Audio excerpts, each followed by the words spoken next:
أعوذ بالله من الشيطان الرجيم.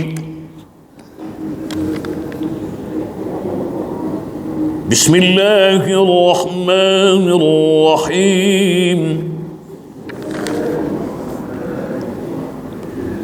الحمد لله رب العالمين.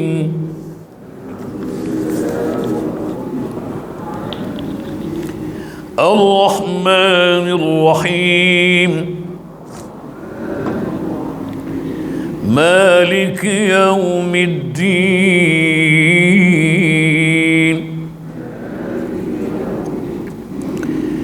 إياك نعبد وإياك نستعين.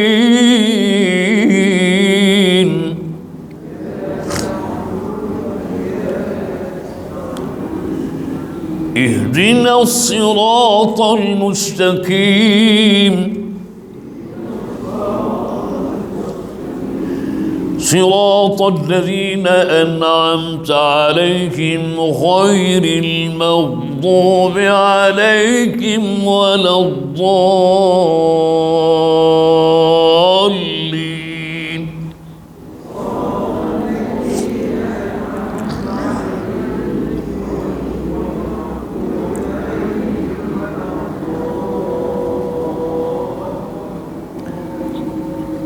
Suratul Fatihah yang pertama yang kita baca sama-sama ini adalah merupakan bacaan surah Al-Fatihah yang paling terbaik, diamalkan oleh baginda Rasulullah SAW. Jadi kita berhenti tiap-tiap kali habis satu ayat ke satu ayat sehingga sempurnanya 7 ayat.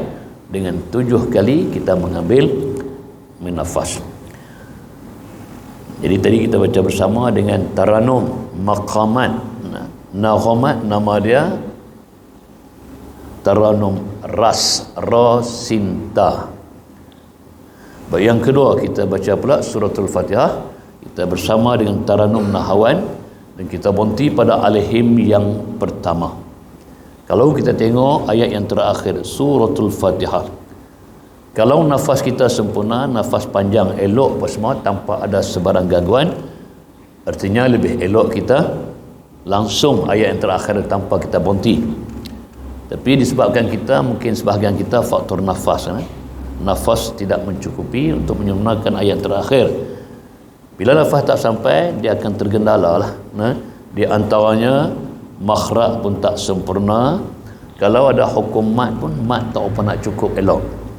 Kalau kita tengok pada ayat yang terakhir, yang paling nak jaga pada kalimah waladhdallin tu kan, situ mat lazim kalimi musaqqal.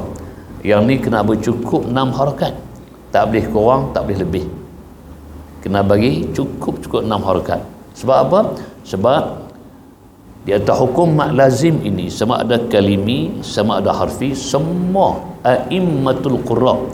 A'immatul qurra ni imam-imam qurra yang 7 tu, semua baca dari segi harakat mat lazim ini tetap disempurna dengan 6 harakat. Jadi atas sifat itulah kalau nafas kita tak sampai, selalunya kita ada peringkat beromok ni 50 ke atas ni, nafas kita sempur dah. Jadi kita nak menyempurnakan ayat terakhir supaya tidak berlaku sebaran kesalahan, makanya kita berhenti pada alaihim yang pertama. Ramai baca berhenti pada alaihim yang kedua, ramai kita dengar. Tapi sebenarnya yang paling cantik kita berhenti pada alaihim yang pertama. Kalau kita tengok di segi kedudukan waqaf yang ada dalam surah Al-Fatihah, alaihim yang pertama, di situ ada waqaf jaiz, waqaf yang harus kita berhenti. Lain pada alaihim yang pertama, ayat yang terakhir, semua tak boleh berhenti dengan sengaja. Kalau kita berhenti dengan sengaja tanpa sebarang sebab, berlakulah satu kesalahan dari segi waqaf tempat berhenti. Jadi waqaf dia nama waqaf qabih ataupun waqaf aqbah. Qabih ni waqaf yang huduh, yang keji, artinya tergantung maksud ayat. Kalau kita tengok pula dalam surah Al-Fatihah, 13 kalimah 13 kalimah yang ada dalam surah Al-Fatihah tidak boleh dengan sengaja kita waqaf, tidak boleh dengan sengaja kita berhenti, kecuali berlaku sebarang sebab. Sebab-sebab wakaf ada 4 pula. Wakaf ittirari, wakaf intizari, wakaf ikhtiyari, wakaf ikhtibari. Ini sebab-sebab kita wakaf. Selalunya berlaku kepada kita ni wakaf ittirari. Wakaf ittirari, wakaf kecemasan. Terpaksa berhenti. Walaupun kita berhenti tadi, kita tengok balik maksud ayat tergantung, tetapi oleh kerana disebabkan faktor-faktor tertentu, maka kita terpaksa kena berhenti. Contohnya tengah-tengah baca Quran, berosing. Kan? Kita berosing. Makanya kita tak boleh nak langsung bacaan dah. Mesti kena berhenti. Walaupun terpaksa berhenti, kedudukan ayat tergantung pun tak apa. Sebab kita ada sebab dia. Atau kita batuk dan sebagainya, kita menjawab salam dan sebagainya, boleh kita berhenti. Yang maknanya wakaf yang banyak berlaku bila kita baca Al-Quran, nama dia wakaf ittirari, terpaksa kita wakaf dengan sebab kecemasan. Jadi maknanya pada ayat yang terakhir surah Al-Fatihah, kita berhenti pada alaihim yang pertama. Baik, yang keduanya ada sebahagian pendapat ulama-ulama adat, al-ulama'ul adadu. Ulama-ulama adat ni ulama bilang. Dibahaskan di sana dalam satu ilmu, nama dia ilmul fawasil. Ilmu fawasil ni satu ilmu berlaku perbahasan di kalangan ulama-ulama bilang. Al-ulama'ul adadu ni ulama bilang. Siapa dia? Al-Kufi, Al-Makki, Al-Syami, Al-Basri, Al-Madani awal, Al-Madani sani. Ini semua ulama-ulama bilang. Bilang apa ni? Ulama-ulama ni dia duk bilang, saya nak menentukan kedudukan bilangan ayat tiap-tiap surah yang ada di dalam Al-Quran, bermula daripada surah Al-Fatihah sehinggalah surah An-Nas. Jadi maknanya bila mai pada perbahasan di atas surah Al-Fatihah, maka ulama-ulama adat yang saya sebut tadi, semua mereka ni sepakat, ittifaq qaulan wahidan, dari segi bilangan ayat surah Al-Fatihah, semua mereka sepakat mengatakan tujuh ayat. Cuma yang berbeza pendapat, sebahagian ulama adat tadi, Bismillahirrahmanirrahim, mereka tak kira ayat Al-Fatihah. Dan sebahagian lagi, mereka kira Bismillahirrahmanirrahim ni termasuk ayat surah Al-Fatihah. Jadi bagi ulama-ulama adat yang tak kira Bismillah ini termasuk sebagian ayat Al-Fatihah, mereka ganti tang mana? Mereka ganti siratal ladzina an'amta alaihim. Di sisi mereka ayat yang ke-6, ghairil maghdubi alaihim waladdallin, ayat yang ke-7. Mereka potong ayat tu jadikan 2 ayat. Jadi maknanya di sisi mereka pun 7 ayat juga, cuma mereka tak kira Bismillahirrahmanirrahim itu termasuk sebahagian ayat surah Al-Fatihah. Jadi yang kira Al-Kufi, Makki termasuk kita Syafi'i, Bismillahirrahmanirrahim merupakan sebahagian ayat surah Al-Fatihah dan merupakan ayat yang pertama. Jadi kita berhenti pada alaihim tu 2 situasi lah. Satunya sebab wakaf jaiz. Yang keduanya kita meraihkan pendapat ulama-ulama adat yang lain.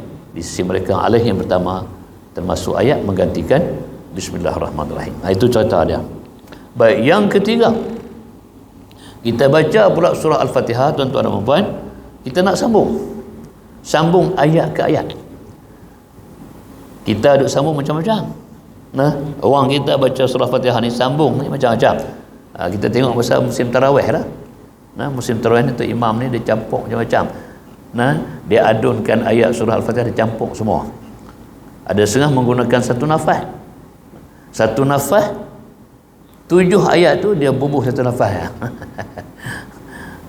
Boleh tak? Boleh. Tak salah pun. Kalau kita tajwid betul tak apa.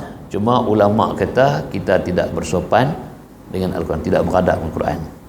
Jadi maknanya nak sambung boleh tak boleh? Boleh sambung. Kalau orang tanya nak sambung macam mana? Okey, dalam surah Fatihah dari segi kedudukan wakaf. Wakaf umpamanya wakaf tam. Wakaf tam ni wakaf yang sempurna. Ada 4 tempat. Jadi bila kita tengok dalam Quran tu ada di situ simbol wakaf tam, maka jangan kita langsungkan ayat yang sebelum dengan ayat yang selepas. Maknanya kita kena meraihkan wakaf tam tu di antara wakaf yang dituntut kita berhenti bacaan tanpa kita menyambung. Begitu juga wakaf Jibril, begitu juga wakaf lazim. Ini di antara kedudukan wakaf-wakaf yang ada yang sepatutnya kita memberi perhatian supaya kita jangan menyambung ayat yang selepasnya. Jadi dalam surah Fatihah ada 4 tempat wakaf tam, ada 3 cerita. Alhamdulillah Rabbil Alamin Ar-Rahmanir Rahim Maliki Yaumiddin. 3 ayat ni, ayat kedua, ayat ketiga, ayat keempat, nama ayat dia ayat tahmid. Taha mim ya dal. Tahmid. Apa makna tahmid? Yang ni ayat kita memuji kebesaran Allah Ta'ala. Jadi maknanya kita cantumkan 3 ayat ni, ayat kedua, ayat ketiga, ayat keempat, wakaf tam, maka sempurna dah jalan cerita dah. 3 ayat ni semua kita memuji tentang kebesaran Allah Subhanahu Wa Ta'ala. Jadi bismillahirrahmanirrahim, kita kena berhenti. Sebab itu wakaf tam yang pertama. Kemudian wakaf tam yang kedua, cantumkan 3 ayat. Alhamdulillah Rabbil Alamin Ar-Rahmanir Rahim Maliki Yaumiddin. Itu wakaf tam yang kedua. Kemudian wakaf tam yang ketiga, Iyyaka na'budu wa iyyaka nasta'in.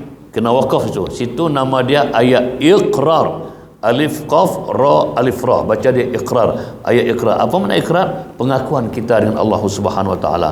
Kepada engkau aku sembah dan kepada engkau aku minta pertolongan. Itu wakaf tam yang ketiga. Kemudian wakaf tam keempat, kita satukan nafas. Ayat yang keenam, ayat yang ketujuh, kita wasal kedua-duanya sekali menggunakan satu nafas. Waladhdallin, cukup kita wakaf tu, sempurnalah 4 tempat wakaf tam yang ada dalam surah Al-Fatihah. Ayat yang keenam, yang ketujuh, kita gabungkan 2 ayat ni. Yang ni nama ayat dia ad-doa. Ayat doa. Kepada engkau aku minta pertolongan, tunjukkanlah kepada kami Ihdinas siratal mustaqim, tunjukkanlah kepada kami jalan yang lurus, jalan yang tidak membawa kepada kesesatan. Artinya 2 ayat terakhir ni ada ayat ad-doa.